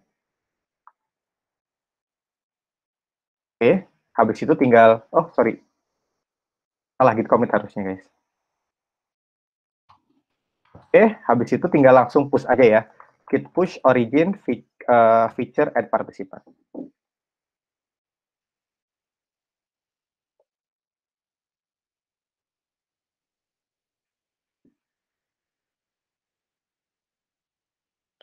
Oke, terus habis itu teman-teman tinggal buka yang bagian ini. BTW teman-teman, ada 2 orang yang share screen ya, ada Sony, ada saya, tapi jangan lupa lihatnya ke saya aja, jangan yang ke bagian Sony gitu. Di sini tinggal kalau bingung ya, bisa ini aja caranya. Contoh ya, misalnya kalau yang bingung di pull request, misalnya partisipan, misalnya saya close ya, saya tutup dulu ya pull request-nya. Kalau masih yang bingung, kita close pull request. Jadi biasanya gini guys, biasanya itu kalau kita buka repositori yang kita punya, yang kita fork tadi, complete intro to Git, habis itu kita kita bisa bikin pull request dari sini. Jadi bentar ya, new pull request. Habis itu pilih aja cabang dari mana, dari yang mana ya? Dari kita mau tambahin dari sini, dari yang add participant. Terus kita bisa bikin create new pull request, kayak gitu. Kayak gitu teman-teman, kalau misal kebingungan tadi, bisa kayak gitu juga. Semoga menjawab pertanyaannya Afif ya. Terus sekarang aku mau nyontohin juga gimana cara nge-solve konfliknya di sini. Karena kalau di sini lihat, dia ada konflik gitu ya. Jadi bisa di-solve konflik locally atau di GitHub. Caranya gini. Di-solve konflik, habis itu di sana kita bisa sama, persis kayak yang tadi, tapi kita tinggal di sini aja, kita gabungin semuanya. Kayak gitu. Nah, sekarang ada Sony, ada aku di sana. Semua kita bisa mark as resolve, commit merge. Nah, terus kalau udah di resolve kayak gini, konfliknya, kita bisa merge seperti biasa. Kayak gitu. Merge pull request. Ada. Awesome. So, kayak gitu teman-teman masalah merge and pull request and resolve conflict. Ada pertanyaan so far? Boleh, Nadia, ada pertanyaan? Boleh, silakan. Kalau mau pakai voice juga boleh. Oke, terima kasih. Mas mau nanya, ini kayaknya apa namanya? Entah udah kebahas ini atau belum. Soalnya saya dulu pernah kayak masalah di mau commit terus mau nge-push. Tapi pernah pas nge-push itu kayak ada error gitu. Terus terpaksanya harus di-force kan. Nah, untuk solusinya biar nggak di-force itu gimana, Mas? Oh, gitu. Oke, jadi kenapa bisa terjadi seperti itu ya? Jadi biasanya, ini belum dibahas ya, jadi biasanya teman-teman tuh ngerubah langsung di GitHub-nya gitu loh. Jadi pas kita mau nge-push dari lokal, dia nggak bisa. Ini saya contohin ya. Jadi kita bisa buka repo pertama kita yang kayak tadi. Kalau mau ikutin boleh, kalau mau lihat di layar saya juga boleh. Jadi kita buka repo yang tadi. Yang paling pertama banget, yang repo pertama ini. Misalnya, saya rubah langsung dari master gitu ya. Nah, terus saya ubahnya langsung dari graphical user interface-nya GitHub gitu. Misalnya saya mau nambahin April, Juli, apalagi ya, Septi misalnya, September gitu ya. Nah, kita commit langsung ke master nih, cus gitu, ada orang yang YOLO banget kayak. Langsung aja lah, nggak usah repot-repot gitu ya. Nah, masalahnya apa? Masalahnya terjadi kayak gini teman-teman. Misalnya saya buka ke repo pertama, kemudian saya di master juga, misalnya saya bikin edit file lagi misalnya. Sorry, bukan yang ini teman-teman. Kita buka yang Sublime ini. Kita buka yang ini, kemudian kita di index, kita nggak mau nambahin Septi, kita maunya Okta di sini. Nah, oke. Nah, terus kita simpan ya. Kita git diff, ada perubahan kan di sini. Kita commit langsung aja pakai cara cepat seperti biasa. Wait, kenapa lambat ya? Git.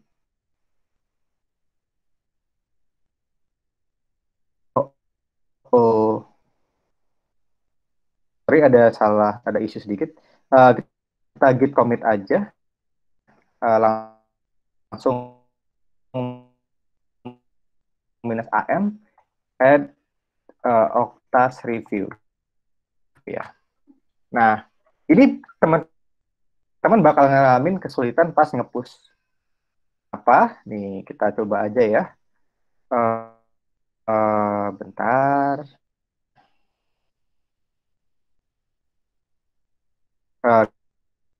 Pas kita git push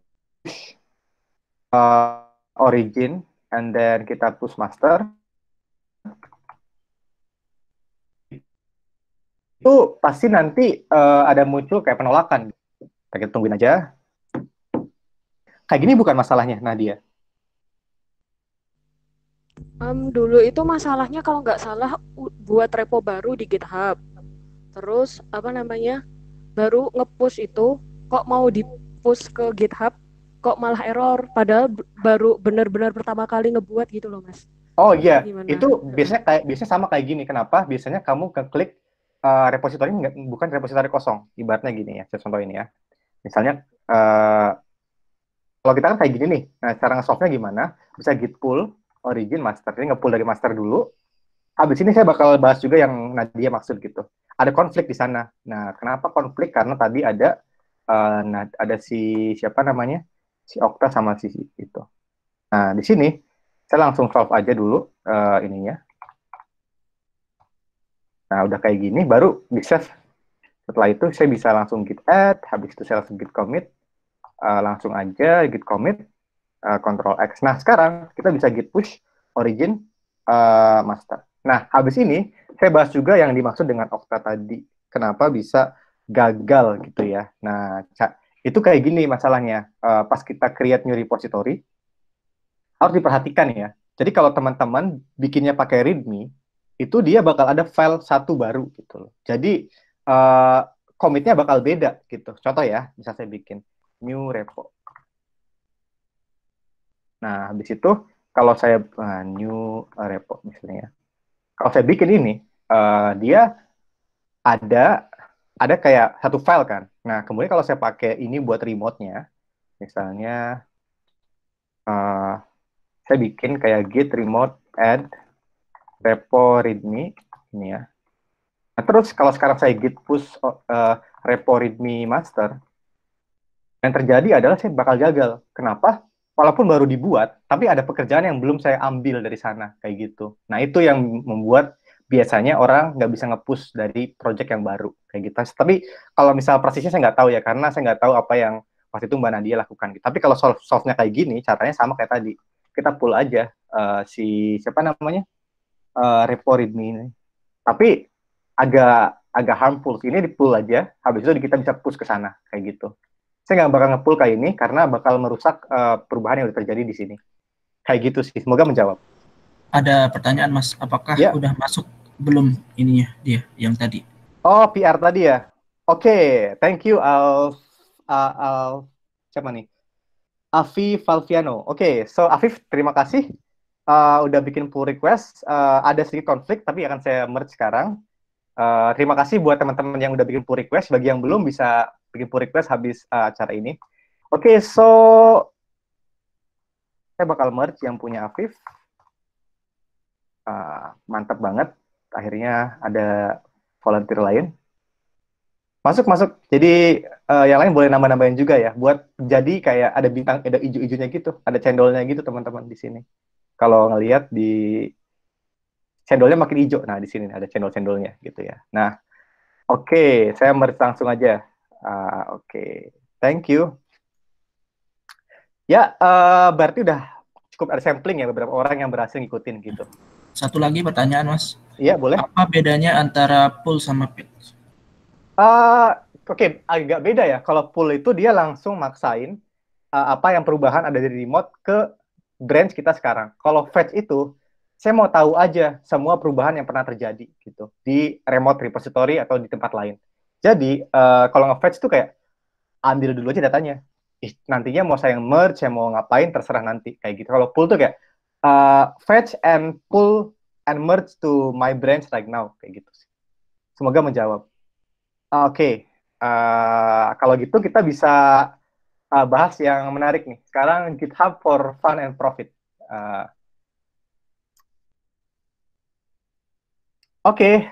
So let's continue. Ya, jadi apa sih yang bisa dilakukan di GitHub gitu ya? Jadi teman-teman, orang banyak banget pakai GitHub buat hal macam-macam kayak possibility itu endless gitu kayak orang banyak banget yang mereka lakuin di GitHub gitu. Ada satu contohnya ada orang yang bikin event di GitHub, caranya pakai Elm Bridge gitu ya. Elm Bridge ini dia kayak nge-provide kayak misalnya kurikulum buat orang belajar pemrograman fungsional namanya Elm, dan kita bisa pakai kurikulumnya buat acara sendiri. Terus orang bisa kayak correspondence di sini gitu loh. Nah, terus ada juga kayak contoh lain kayak orang-orang bikin online conference gitu ya, kayak contohnya yang saya tahu ya, ada DevOps Day gitu, DevOps Day GitHub. Dia tuh bikin juga eventnya lewat GitHub gitu loh. Jadi dia semua proses call for paper-nya segala macam di GitHub kayak gitu. Nah, ini dia buat di GitHub kayak gitu. Nah, selain itu ada juga orang yang pakai GitHub untuk bikin online course. Contohnya The Odin Project. Jadi ada orang-orang yang suka dengan web framework namanya Rails, dan dia bikin kayak semacam kurikulum dan juga aplikasi buat belajarnya di GitHub, namanya The Odin Project gitu. Jadi dia bisa, teman-teman bisa kayak follow di sini, terus kayak belajar Rails di situ langsung online gitu loh. Dan dia nge-host di sini. BTW, sebagai bonus, teman-teman yang tadi udah bikin reponya online, kita bisa bikin repo itu jadi GitHub Pages. Kayak gimana? Kayak gini. Caranya, teman-teman buka repo yang tadi udah dibuat di repo pertama, terus habis itu bisa go to the settings di top right, di kanan atas. Habis itu, teman-teman bisa klik settings, habis itu ke paling bawah, nggak paling bawah banget sih, kayak hampir paling bawah. Habis itu bisa klik GitHub Pages, source-nya adalah master branch. Nah, habis itu, dalam waktu beberapa menit, dia bakal ke host di internet. Nah, contohnya, kita bisa buka code, habis itu klik commits. Harusnya sekarang ada proses build yang terjadi sama GitHub untuk menaruh benda itu di internet gitu ya. Di sini, oh udah terjadi, udah centang satu. Oke, berarti udah ada di internet. Nah, sekarang saya bisa go to settings, and then I can go here. Kalau saya buka ini, harusnya udah muncul ya. Sekarang repo pertama saya ada di internet, di mpg.github.io, repo pertama. Jadi, teman-teman bisa pakai itu buat hosting. Makanya banyak banget orang-orang yang pakai GitHub Pages ini untuk bikin conference, bikin event online, bikin online course kayak gitu. Jadi, itu ya alasannya ya. Oke, so let's continue. Kalau ada yang udah bisa, tolong dong bilang udah bisa bikin GitHub Pages di bawah dan kasih linknya ya, supaya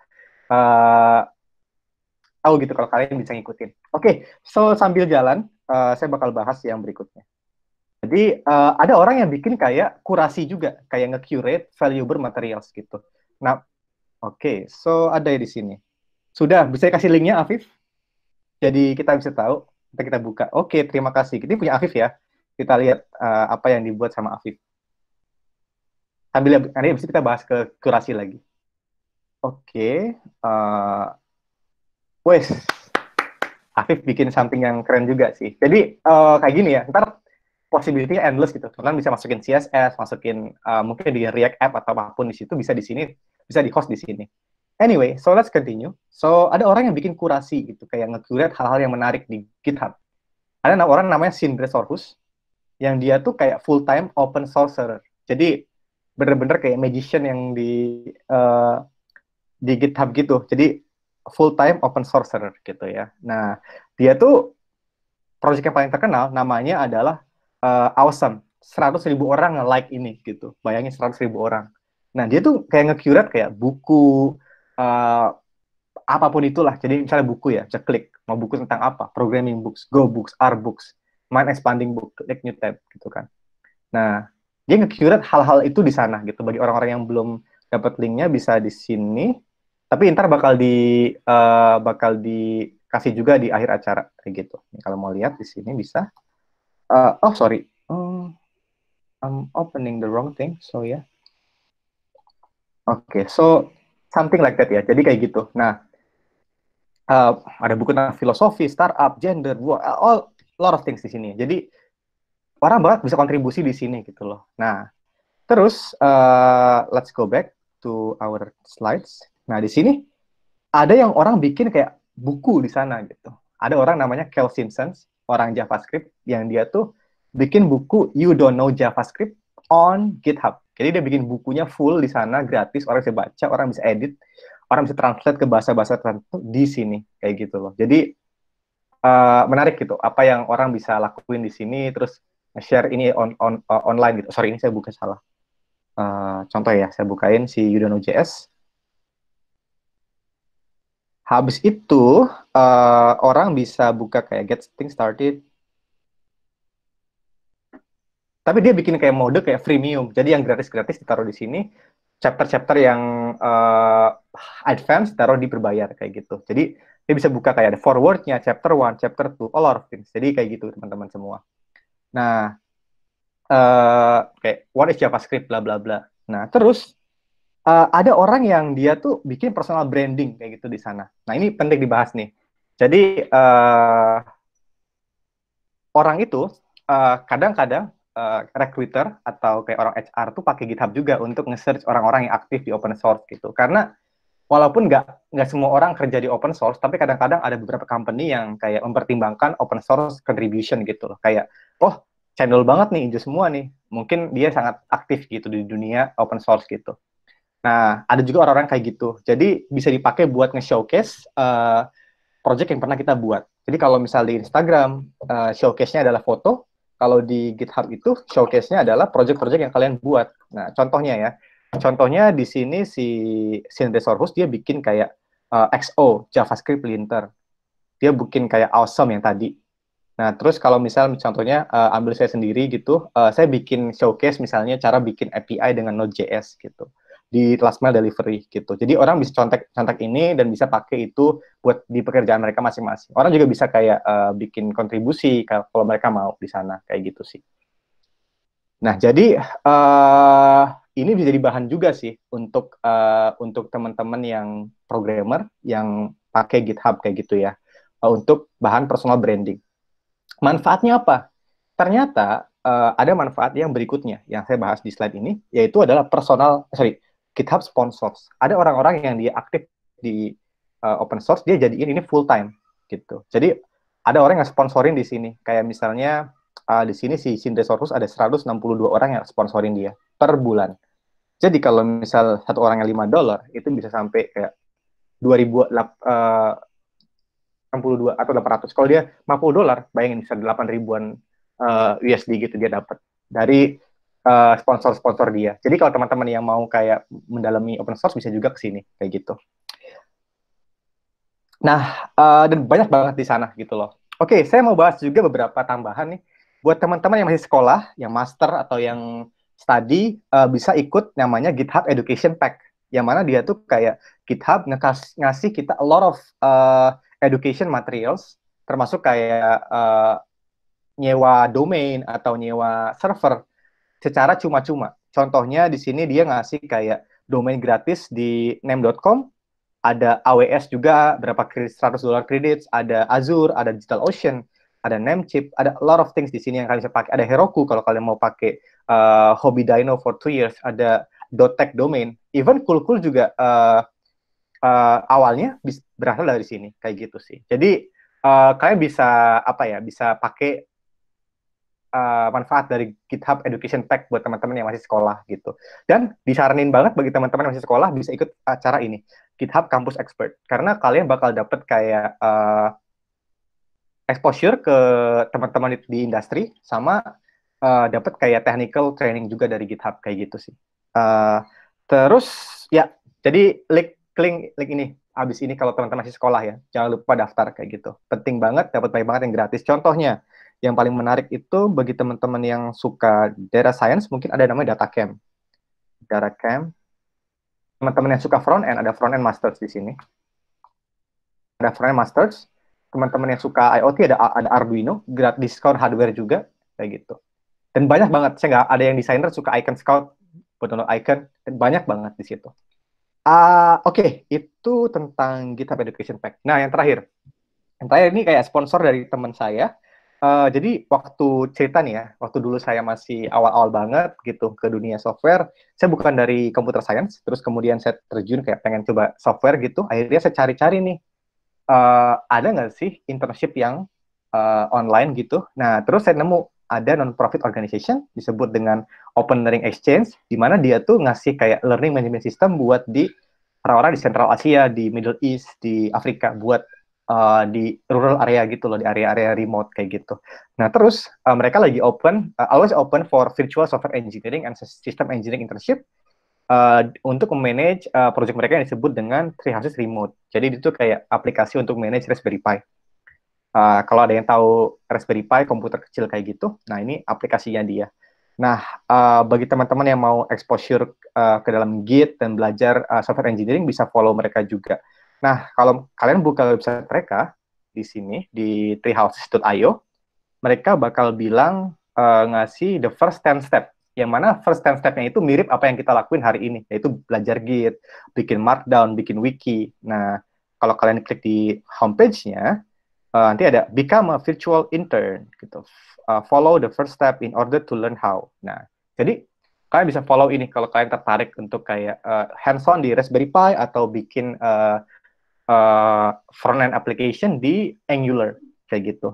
Oke, so that's it. Conclusion-nya hari ini kita belajar Git and GitHub, belajar kayak basic syntax of Git, terus how to incorporate Git and GitHub, terus kayak kita cari kayak opportunity banyak banget di Git and GitHub gitu. Nah, itu sih dari saya. Saya open for discussion sekarang. Ya, silakan teman-teman kalau ada pertanyaan, mungkin bisa di-unmute teman-teman yang mau bertanya langsung saja atau lewat chat juga boleh. Di sini udah ada satu pertanyaan. GitHub siapanya GitLab, Mas? Ini Oke. Pertama, gimana, Mas? Oke, saya bertanya ya. Ada Nadia nanya, Mas, kalau yang GitHub Campus Expert itu bukan jadi pelopor kampusnya kah? Yes, betul, dia jadi pelopornya gitu. Tapi jangan takut, saya pernah ngelakuin hal serupa untuk Mozilla student community, dan itu kayak nggak apa, pas kita mempelopori, itu pasti didukung banget sama tim dari GitHub gitu. Apalagi di situasi kayak corona kayak gini, mungkin bisa ada acara event-event kayak online event di GitHub Campus Expert kayak gitu. Kalau saya waktu itu udah tahu kayak ginian sebelum saya lulus, saya bakal ikut banget GitHub Campus Expert kayak gitu. Yes, nggak masalah. Jadi jangan takut jadi founder. Daftar aja jadi founder, nggak apa-apa. Yang penting adalah itu bakal benefit banget karena kita belajar gimana cara dealing with people, terus gimana cara kayak ngumpulin orang tim supaya bisa belajar GitHub juga kayak gitu. Dan ada banyak manfaatnya di sana. Selain kayak networking, bisa juga kita technical skill yang kita pelajarin. Contoh-contoh event yang bisa dilakuin adalah bisa bikin hackathon GitHub atau semacam itu, kayak gitu sih. Nah, terus saya nanya nih, GitHub siapanya GitLab, Mas? Oke, jadi GitHub itu, guys, adalah suatu layanan yang memberikan kita cara memanage Git secara online gitu loh, cara graphical user interface. Sebenarnya kalian bisa ngelakuin pull request lewat email misalnya, hey Sony bisa nggak merge ini dong gitu. Nah, mereka bisa kayak gitu juga sebenarnya. Tapi ada orang-orang pakai GitHub untuk mempermudah itu supaya ada pull request dan lain sebagainya. Nah, kalau GitLab itu layanan serupa, nggak ada hubungannya cuma saingan doang, kayak gitu sih. Jadi kalau teman-teman zaman dulu sih dipakai GitLab itu karena dia tuh kasih repositori yang private secara gratis. Jadi orang pada suka GitLab ya dibanding GitHub. Tapi sekarang semua repositori private di GitHub itu gratis. Jadi jangan takut. Jadi sama aja sekarang, apple to apple. Tapi yang bagus dari GitLab adalah dia bakal banyak banget advanced feature kayak CI/CD yang mungkin relevan bagi teman-teman yang kayak ngedeploy softwarenya teman-teman semua tiap hari gitu, bakal bakal relevan banget CI/CD di sana kayak gitu. Ada pertanyaan lain?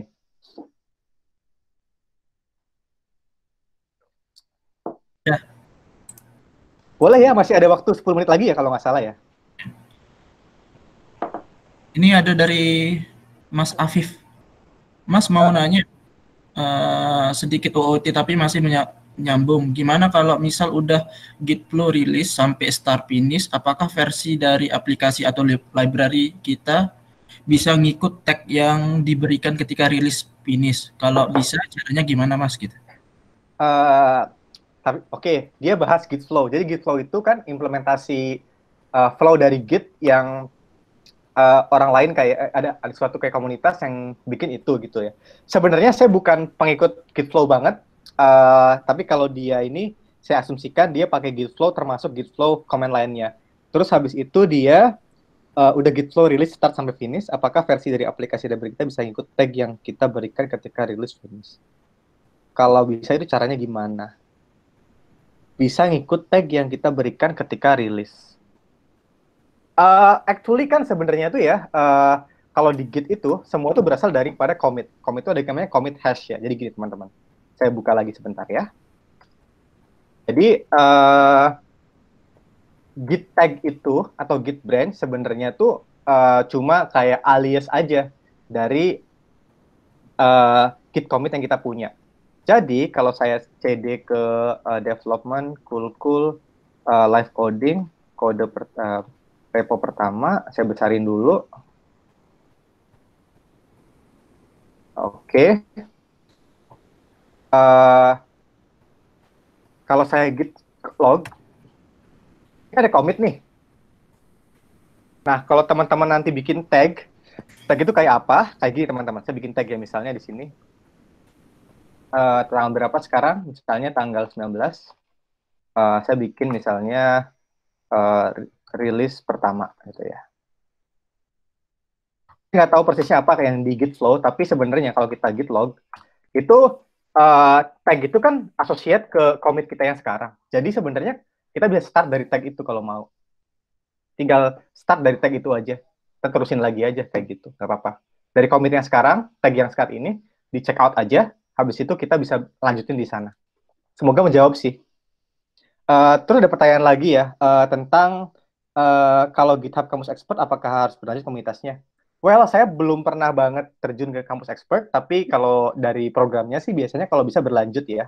Tapi silahkan hubungi GitHub Campus Expert sih untuk lebih tahu gitu. Tapi bagus banget kalau teman-teman dari workshop ini lanjut sampai sana. Ada lagi pertanyaan? Oke, kalau nggak ada, mungkin saya akan kembalikan ke moderator ya. Oke. Terima kasih teman-teman semuanya atas kehadirannya. Itulah diskusi kita tentang pengenalan social coding menggunakan Git dan GitHub.